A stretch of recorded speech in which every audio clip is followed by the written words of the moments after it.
Hello, folks. This is Ray, and I'm sitting here in the worldwide headquarters of San Jacinto County TV, and I just want to give y'all a quick update. And so the quick update is we have some people that have been in the recent past buying up large tracts of land, and this is an investigation into some of that, who they are and what their model is, business model, and what they're going to do with this land. So here we go. So you can always go out there on YouTube and search for San Jacinto County TV and find our latest videos. Here's the Commissioner's Court in Cold Spring City Council. Here's the District 10 congressional race. Lots of good videos, lots of good information. Here's your meet the candidates, and you need to get out and meet the candidates. All right, because it's going to be real important in the near future. So let's get over here. All right.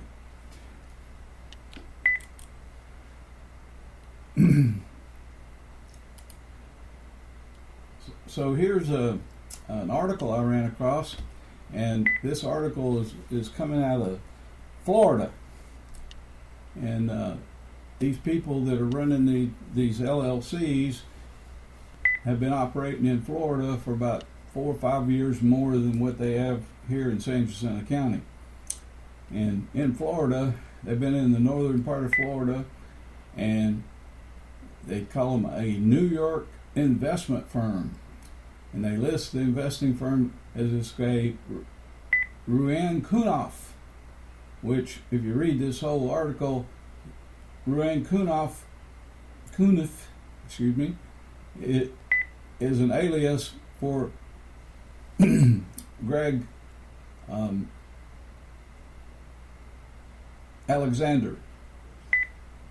You can go back in here in this article. This article is easy to find. Just type in, New York investment firm, vast land holds in Florida. And if you go down to 2 or 3 pages, you'll find out where here's Gregory Alexander, okay? And they talk about that Yong Yun Lee is some kind of alias for him. And it talks about all the businesses that he's running in North Florida. He's got a whole bunch of other businesses here, and it says, anyway, it says, together with property records show that various LLCs have spent more than $230 million in Florida to buy 80,000 acres across 3 counties. Okay? Well, I think here in Texas, they're running, I'm pretty sure they have purchases in Polk County as well as San Jacinto County. I think their main point right now is San Jacinto County. So here we go. Let's go a little bit deeper. And what is it they're intending to do? So the Florida legislature is in session right now. Here's Gregory Alexander's signatures on a bunch of stuff. There's New Hope Island Lakes Kashawa Springs LLC, Delaware. Here's another one, all these different names of companies and stuff in Florida. And he's doing the same thing here in Texas. And anyway, this is where you can find that Yong Yun Lee, that it's an alias, they think. And here's an interesting name right here. Yong Yun Lee, aka Jennifer Lee, registered as a registered agent or owner of some of this stuff out of Jacksonville, Florida. Well, she's doing all the stuff in San Jacinto County. And here's where she has an email address under this alias of Yong Yun Lee. And here's her signature, by the way. And she's also has an address and stuff, and been operating in Houston. And she had the address. She's registered agent for practically all the LLCs here in San Jacinto County, and listing her address as being down on I think it's Fountain View or something like that, and it winds up being a post office box of one of these boxes that you can rent, and so I don't know if she's there or not. That's where a registered agent is. It'd be interesting to send one of those LLCs a registered letter and see if you get a response out of it. Okay, so this is where I found about blue ribbon projects located on the land, and it said what they're getting is preferential treatment, and they're asking for the Florida legislature. And so if you go and type in a thing called a query called blue ribbon projects in Florida, you get a bunch of stuff, and you can find and read about all these blue ribbon projects. Blue ribbon projects are currently being talked about in the Florida Senate and House under Senate Bill 354 in 2026. That's now, and they're fighting over this in Florida, and these people are spending big money in the Florida House of Representatives lobbying, I'm saying, and giving PAC money to these, try to get these senators and representatives to vote for their bill.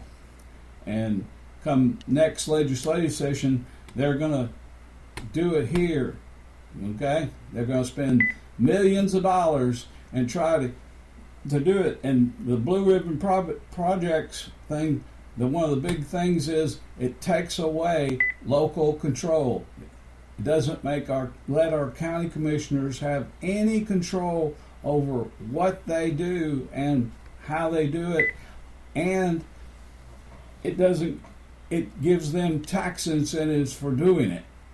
And it's in Florida. I have a copy of the whole thing, and they're giving a 100% tax break on these properties in Florida. That's what they're proposing. I don't know if it'll pass. The Florida Association of Counties is against it. They're lobbying for it, and they say if you go track that, all this is House Bill 299 and Senate Bill 354, because there's two bills. They got to go reconciliation on that. So a lot of them, it may pass, it may not pass. But this is the same kind of stuff that happened over in Colony Ridge. I mean, Colony Ridge, they did it in such a way that it took local control, that our local commissioners could not, regulate what happened in Colony Ridge. This is the same thing. They're taking away local control and taxing us without representation. We have nothing to say about what those people do on that land as long as they fall do the blue ribbon thing. I don't know what they're going to call it in Texas, maybe a Lone Star project or something. I don't know. So that's what's going on. I'm going to leave it at that for tonight, and I'm not saying that these people are doing anything wrong, but they're taking our money and buying the land here in San Jacinto County with our tax dollars, essentially, and doing their projects with our tax dollars. And they wind up by getting the land and the development essentially free, and then anything they sell is icing on the cake. It's profit, pure profit. And this is Greg Alexander. You can look him up. He's a big hedge fund operator. He operates a hedge fund called Conifer that has about 4.2 million, and he's followed by Warren Buffett and a bunch of other people as being a great investor. There's evidence out there, maybe next time I'll show it, where there's been numerous flyovers by executive jets and and I'm going to say spy aircraft with lidar and/or pictures taking our. That happened like a week ago when the weather was real clear and everything. They were flying over, taking pictures of all of our land in San Jacinto County, and there was an executive jet that landed at Conroe Executive Airport, and I think we have the tail number, and we're going to try to get the passenger list and see who it was. The other thing that's kind of strange about all this is I asked for David, and as the judge said, was representing the Alexander group, was at Commissioner's Court last time around. You can go look at that when they were talking about the park, and they're going to donate money to the park, which is great. Wonderful. I love it. All right. But at the same time, I walked over and offered to buy him lunch and talk to him because I was interested and had some scrutinizing questions. I go to people that are elected officials that have his phone number and ask for his phone number, and they won't give it to me. And these people are trying to operate under the radar and don't want to talk to the people. That flows up a big red flag for me. Anyway, so that's all for tonight, and I appreciate y'all watching. Take care now.